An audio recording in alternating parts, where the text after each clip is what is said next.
That long-awaited report into the Phillip Schofield scandal this morning was released today, and it appeared to exonerate ITV's management. So, is it the full story? The independent legal reviewer had a dig around behind the scenes at ITV and interviewed 48 staff members. It turns out only one junior member of the team confessed to knowing about the affair. And the report additionally suggested a culture of secrecy existed within younger team members, with many convinced that speaking out could derail their careers. Now, that, combined with the fact that neither Schofield nor his lover would agree to be interviewed, meant that the KC, who was doing the investigation, had very little that they could work with, apart from those interviews with employees. But they did discover that the employee who confessed knowledge had known about the affair since 2021. Working backwards, they found suspicions first arose in 2019. And when questioned ITV, they said Schofield had told them the reports were rubbish. It was only when it all came out in May of this year that ITV were able to get to the bottom of it. So is it a case of nothing to see here?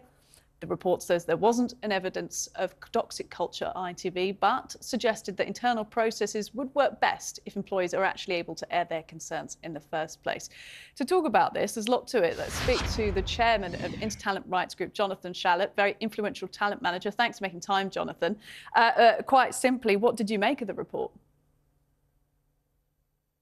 I thought it read a very thorough, very professional report that really closes the matter.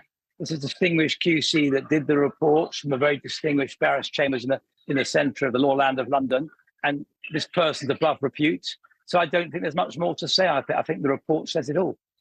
What about the culture, though, amongst the young employees? Because that's what stood out to me. I completely take what the KC said about there being no toxic culture, but it is showbiz, it is television. We all work around, younger members of staff. We were all there at the start of our careers. It's quite normal to not want to speak out about your superiors because you're worried it's going to derail your career, isn't it? Well, I think because this is obviously This Morning, which is a very important television brand of massive public interest, people are talking about it in a special kind of way. The truth of the matter is, young people in all walks of life are always reticent and nervous to talk out, with regards to their bosses and more senior and more important people. ITV is no different. But I do think what's crucial is what the QC has said, is there's no toxic environment at ITV, or more importantly, This Morning. It's a positive, happy place to work. I know from some of my own friends' own children who have jobs at This Morning and the other ITV daytime shows, how they love working there. And a lot of people throughout the global television industry started in ITV daytime and shows like This Morning. Now, as to Phillip Schofield and the guy he had an affair with, I think we have to put it in context. Absolutely, it was what it was, and it's been dealt with. Phillip Schofield resigned, and the young man no longer works there. No law was broken, and it was a moment. And in terms of the bigger picture and all the important issues going on around the world, I think this has been blown out of all proportion. This was a fairly small internal matter. That's the truth. It's become blown with this massive media storm, but it's really not that significant in the overall scheme of things.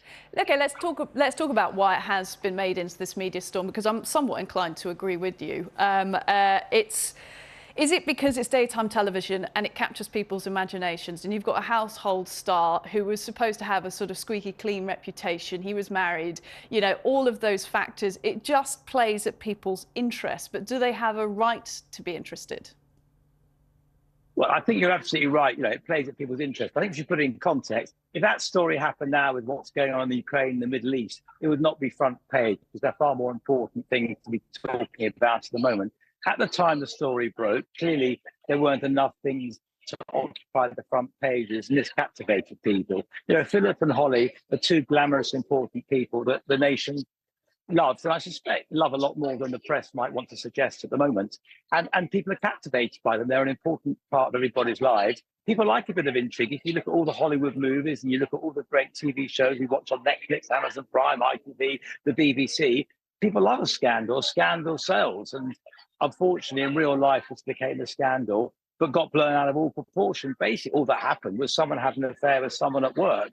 And even in everyone's work, anyone watching this television interview right now that tells me there hasn't been a workplace affair in their workplace are not telling the truth. This, because it was national television, got a massive media spotlight. But my view is the year's coming to an end, the report's being written, time to move on. And what the report most importantly has done is said there was no conspiracy, there was no toxic environments. In other words, the report, to all intents and purposes, has said what ITV said at the time was correct, and it's a great place to work. And in terms of Phillip Schofield himself, if we just finalise that, you know, he did say at the time that when this was sort of being blown up throughout the summer, that it really affected his mental health. Holly Willoughby has since also resigned from the show.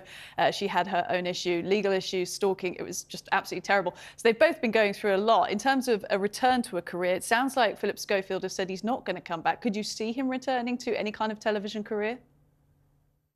Absolutely. Phillip is a very professional television presenter of great quality. When he's ready to return, he'll be able to return. There'll be plenty of opportunities in television for him to work again. And when he feels ready to do that, he will. I know, reading today's press report, his lawyer said his mental health is deteriorating and he's dealing with that, which I understand. It's like a bereavement. If you have your whole life ripped from you, which is what happened to him, of course is going to be deeply hurt and deeply damaged, and his mental health be deeply challenged. But people get through terrible moments, and he's got a wonderful family around him. He'll come through this, and come the new year, when he's ready, he'll start talking to people again, and he'll get offered some great opportunities in television.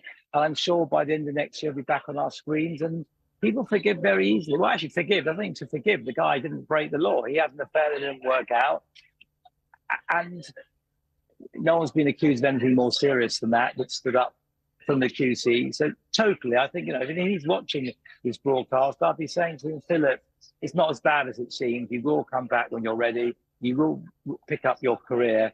There are people who far worse things have happened to them have come back. No one's died. No one's been murdered. No one's been killed. Yes, there was an affair. I know, obviously, he said he's regretted some of the circumstances since, but at the end of the day, they fell in love. And it's not for me to judge if that's right or wrong, but you've asked a simple question. Philip's one of the UK's premier broadcasters, and the public love him, so yes, he'll come back. Well, as he stated rather at the time, unwise but not illegal. Look, Jonathan Shalit, chairman of Intertalent Rights Group, apparently speaking to us from a Waterstones this evening. We really appreciate you. Thank you. Thank you.